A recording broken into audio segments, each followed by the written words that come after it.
The clock in the ICU waiting room ticked with cruel precision, every second a reminder of how fragile life can be. The walls were sterile white, the hum of machines distant yet unrelenting, and the faces of those waiting bore that silent look of faith and fear entwined, a look that only those who have prayed beside a hospital bed can understand. It was there, amid the antiseptic air and the faint scent of disinfectant, that the rosary became more than beads. It became a heartbeat of hope.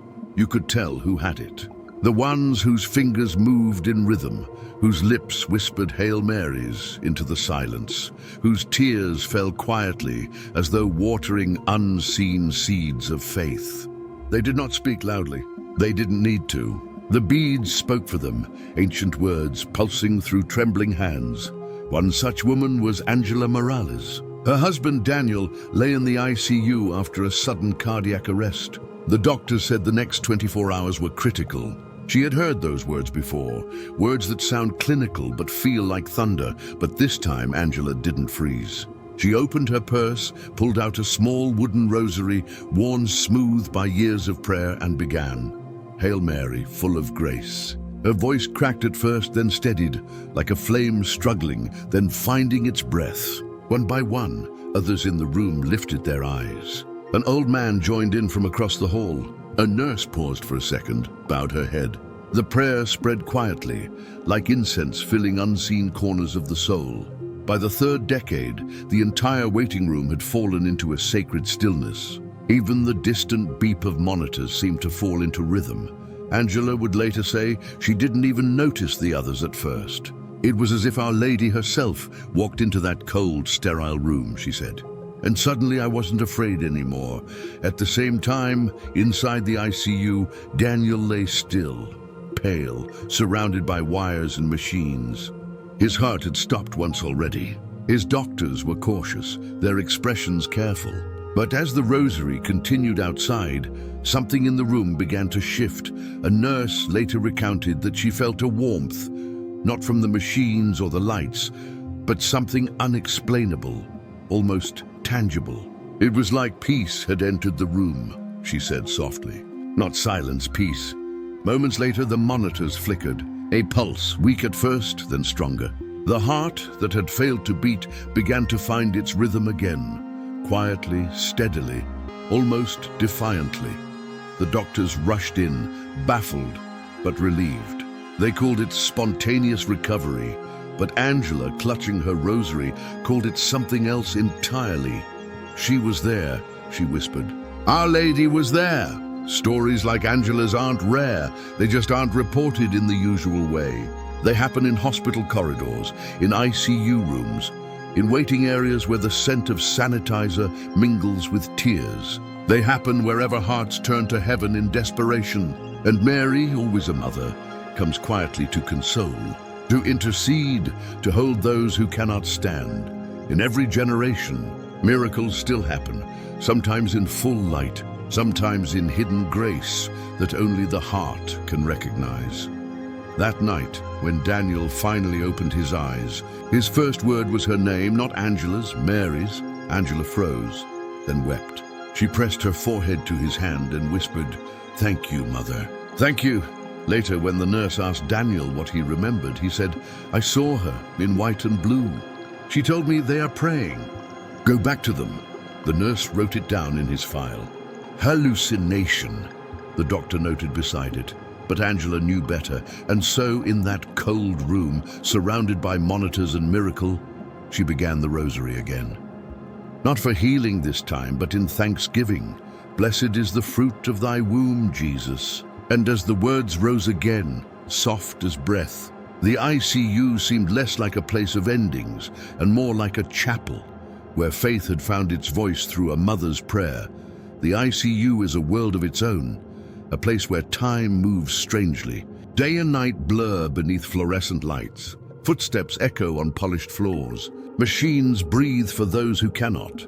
For the nurses and doctors, it is a place of science and vigilance. For the families, it is a battlefield of faith. On one such night, long after visitors had been asked to go home, a soft sound began to rise from the quiet. It wasn't the hum of monitors. or the shuffle of feet. It was prayer.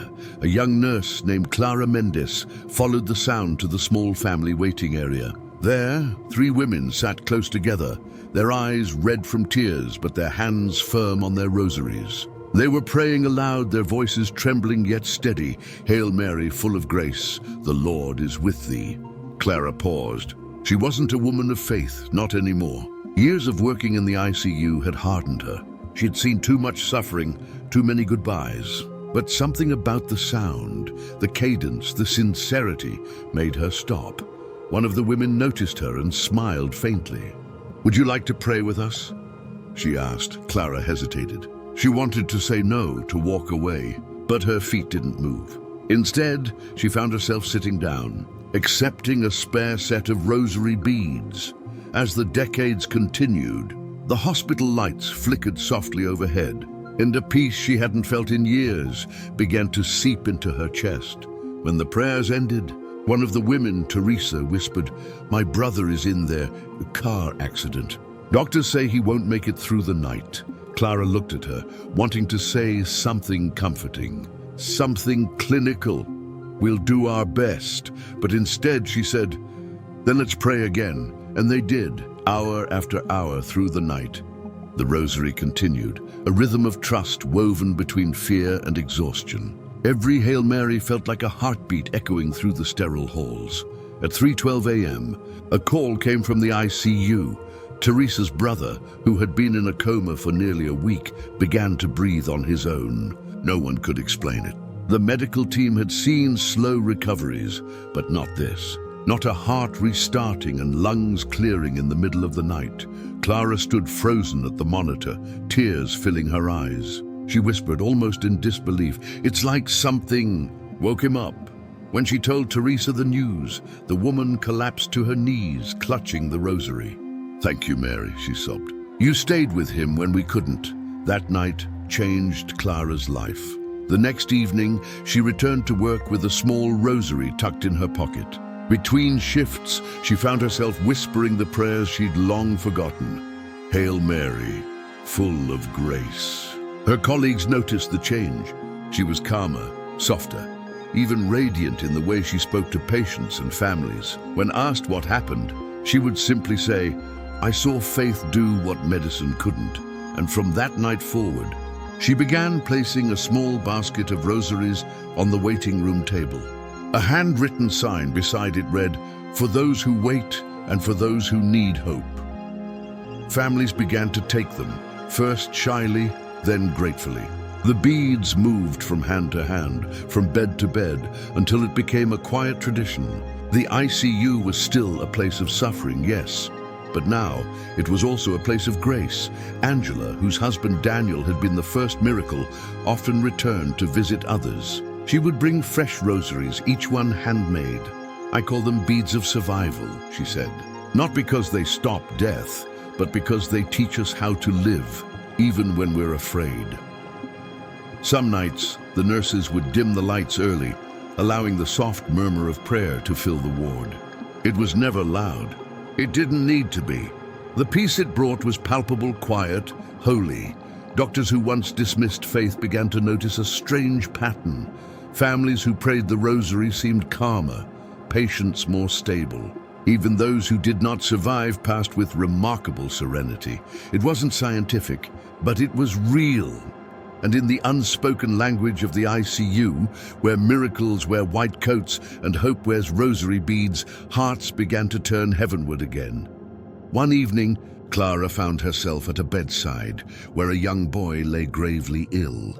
His mother clutched the beads so tightly that her knuckles had gone white. When Clara gently offered to pray with her, the woman looked up and whispered, "Do you think it really makes a difference?" Clara smiled softly. "It already has." She didn't mean just for the boy. She meant for herself, for the ward, for everyone who had dared to believe that faith still has a place among the machines. By dawn, the ICU was quiet again. The night shift was ending, but the prayers remained, echoing softly, like a lullaby only heaven could hear. And somewhere in those halls, between life and eternity, A mother whispered her final amen and felt peace take the place of fear. The Rosary had done its quiet work once again. Word began to spread, not through headlines or hospital memos, but through whispers, sacred, reverent, unhurried. Families waiting in fear began to hear about the Rosary nights in the ICU. They would find Angela or Clara and ask quietly, "Can we join?" And so, night after night, the rhythm of prayer grew. It began as a trickle, one family praying for one patient, and became a flood of faith, a chain of light moving from one room to another. There were no choirs, no microphones, no grand gestures, just people who refused to let go of hope. Each bead became a testimony, each Hail Mary a heartbeat of courage in the dark. It was in this growing circle of faith that the Ramos family came. Their son, Luis, only 17, had been in a coma after a motorcycle accident. The doctors had given them little hope. Machines breathed for him. Tubes carried the weight of his survival. His mother, Elena, had not eaten for days. She sat at his bedside, eyes hollow, whispering fragments of prayers she barely remembered. When Angela found her, she placed a rosary in her hand and said simply, "Don't pray alone." That night, Eleanor came to the waiting room. Others were already there, families she didn't know, faces lined with the same exhaustion, the same pleading faith. They began the rosary together, and though her voice broke with every Hail Mary, she felt something awaken deep inside her, something she thought had died the night of the accident. As the 5th decade began, the door to the ICU opened. A nurse, her face pale and astonished, motioned for Eleanor. "Come," she said. "You need to see this." Luis was breathing, not through the ventilator, on his own. The medical team was in disbelief. They checked the readings, the tubes, the oxygen lines. Everything was correct. Everything was impossible. Elena fell to her knees. Tears streamed down her face as she clutched the rosary to her chest. "Thank you," she whispered through sobs. "Thank you, Blessed Mother." "Thank you." Clara, watching from the corner, felt goosebumps rise on her arms. She'd seen hundreds of recoveries, but none like this. None so perfectly timed with the last Amen of a rosary. By morning, Luis was awake. He couldn't speak yet, but when his mother asked if he knew who had helped him, he blinked and managed to lift one trembling hand toward the statue of Mary near the window. "She was there," he mouthed. And once again, a nurse's note would quietly read, "Patient shows unexplainable improvement. Possible neurological anomaly." But Elena didn't need explanations. She needed gratitude. And so, every morning after that, she prayed one full rosary of thanksgiving, not just for her son, but for all the other families still waiting, still hoping soon. A tradition began. Every evening at 9 p.m., the ICU lights dimmed for the quiet hour. Families and staff who wished could gather in the small waiting room, light a candle and pray together. No one organized it. No one announced it. It just happened, as if heaven itself had scheduled an appointment. The first time it happened, the air in the hospital changed. Even the security guards at the door noticed the peace. Doctors walking past would slow their pace, hearing the gentle murmur of Hail Marys echoing like a hymn through the corridors. It wasn't about superstition. It was surrender, the kind that says, "Even if he doesn't heal, I will still trust." And still, the miracles came. A man with advanced pneumonia, whose oxygen levels began to rise inexplicably. A child whose fever broke just as the last bead was prayed. An elderly woman, unresponsive for days, suddenly whispering, "Ave Maria." Each time, there were charts and scans and bewildered faces in white coats. Each time, someone would quietly smile through tears and whisper, "The Rosary." But the greatest miracle wasn't just in the healings, it was in the hearts. Families who had never spoken to each other began to comfort one another. Protestants, Catholics, even those who had long stopped believing, all found themselves united by one prayer. The ICU, once a place of isolation, had become a small chapel of mercy. Clara would later write in her journal, "The Rosary didn't just bring the sick back to life, it brought the living back to faith." One evening, Angela stood at the hospital window overlooking the city. Lights shimmered in the distance, cars passed below, and she thought of all the people out there, suffering alone. Afraid, unaware of how close heaven was, she whispered softly, "Mother, let them know you're near." And at that moment, somewhere on another floor, another family began to pray. The beads clicked softly in their hands, the same words rising into the same night. "Holy Mary, Mother of God, pray for us sinners." And thus the chain continued, unbroken, unseen, unstoppable. That night, the nurse on duty looked up from her chart and said quietly, "Do you hear that?" Another nurse nodded. "Yes," she whispered, "it sounds like peace."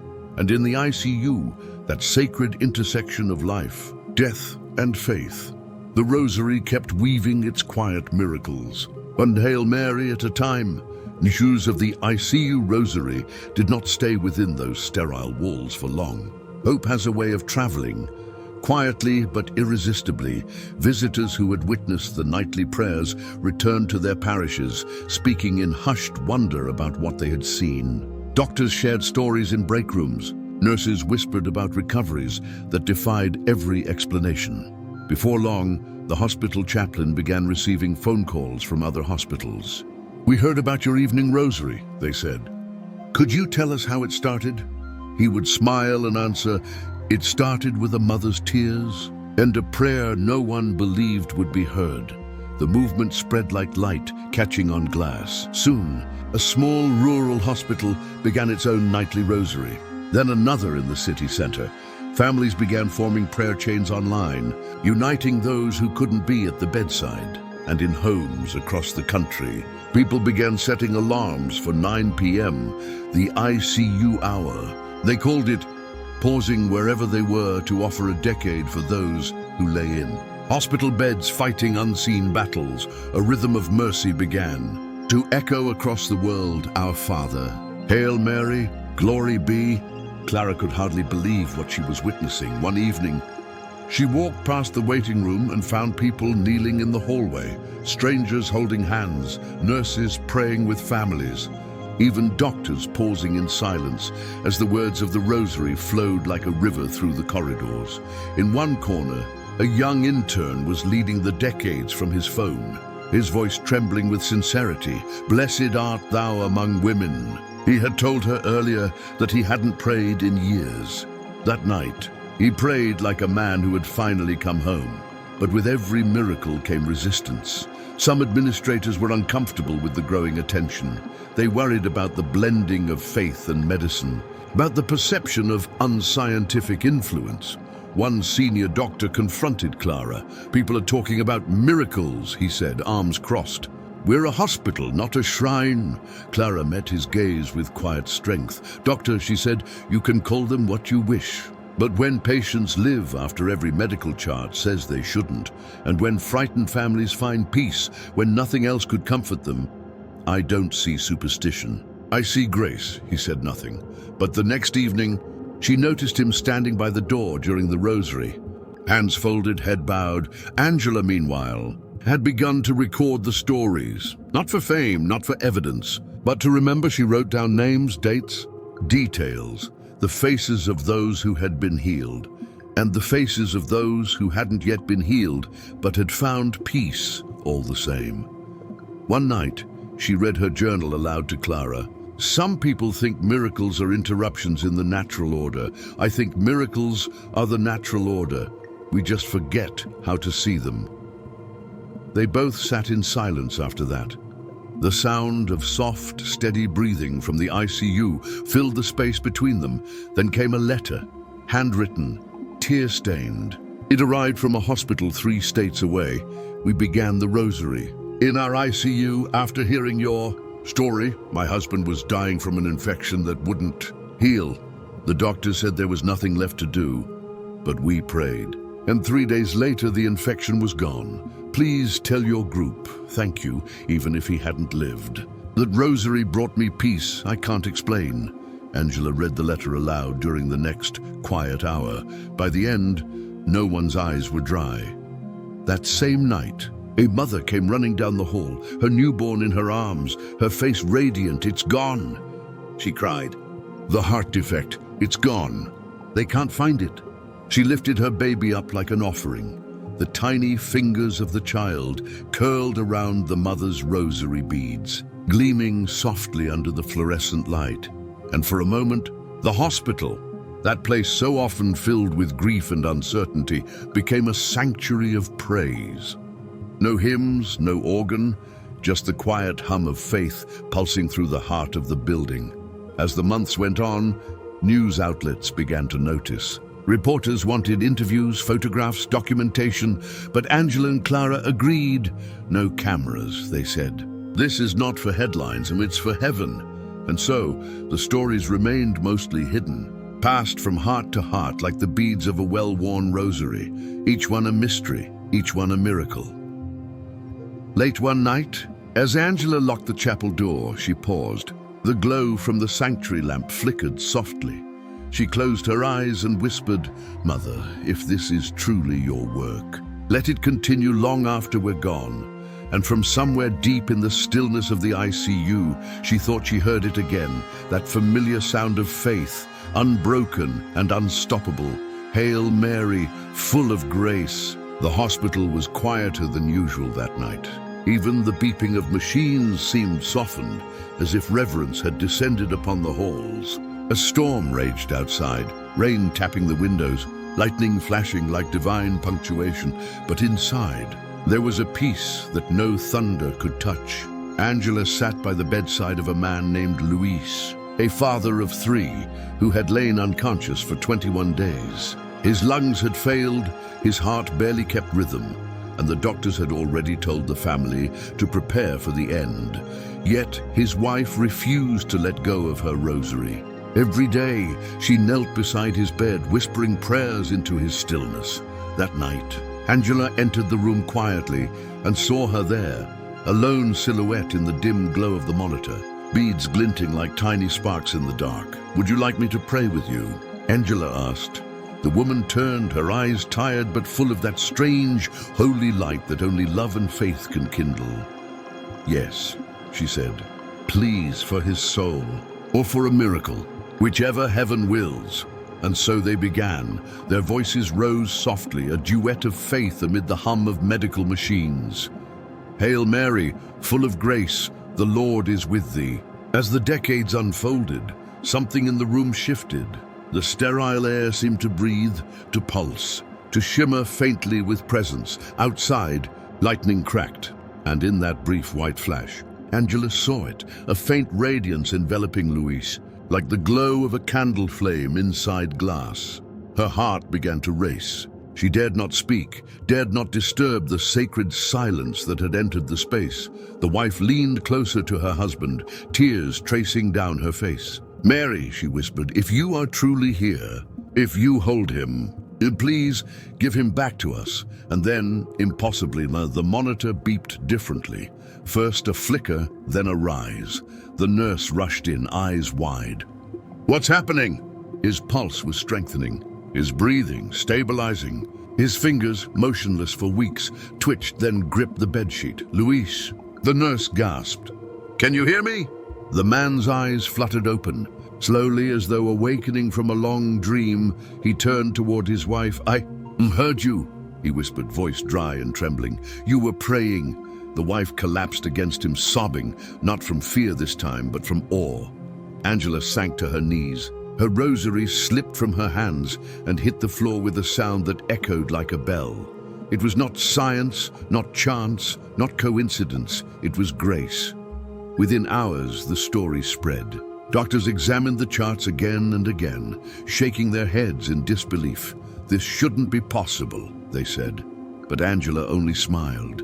"It never is, until it happens." And when Luis finally sat up days later, he asked for one thing. "Bring me a rosary." He held it in both hands, pressing the crucifix to his lips. "I want to finish what you started," he told his wife. "Let's give thanks to the one who heard you through his mother." Months later, the hospital chapel overflowed with people, nurses, doctors, patients, families, gathered not for a medical seminar, but for Thanksgiving. Candles lined the altar.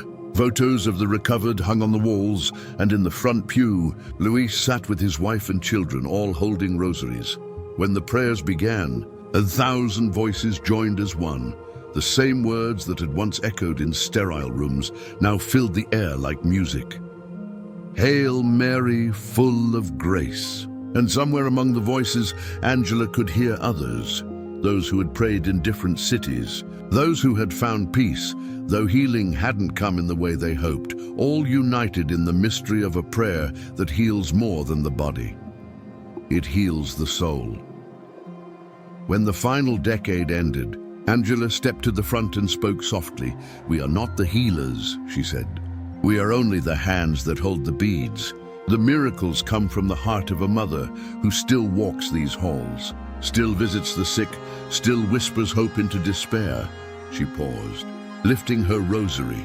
"When the world tells you there is nothing left to do, pray anyway, because when you say the rosary, heaven bends low to listen." Outside, the rain had stopped. The clouds broke open to reveal a pale morning sky. Angela walked through the now silent corridors, past rooms once filled with weeping, but now humming with quiet joy. She reached the ICU doors, turned back, and smiled. There, hanging on the wall, a simple wooden cross glimmered faintly in the dawn light, and as she stepped outside, she whispered one final prayer. "Holy Mother, may every hospital become a house of hope. May every tear find your comfort, and may every rosary said in suffering become the seed of a miracle." The wind stirred gently, carrying the sound of distant bells, and somewhere deep within the hospital, the night nurse began the first words of the next vigil. "Hail Mary, full of grace." The chain of faith continued, unbroken, unstoppable, eternal.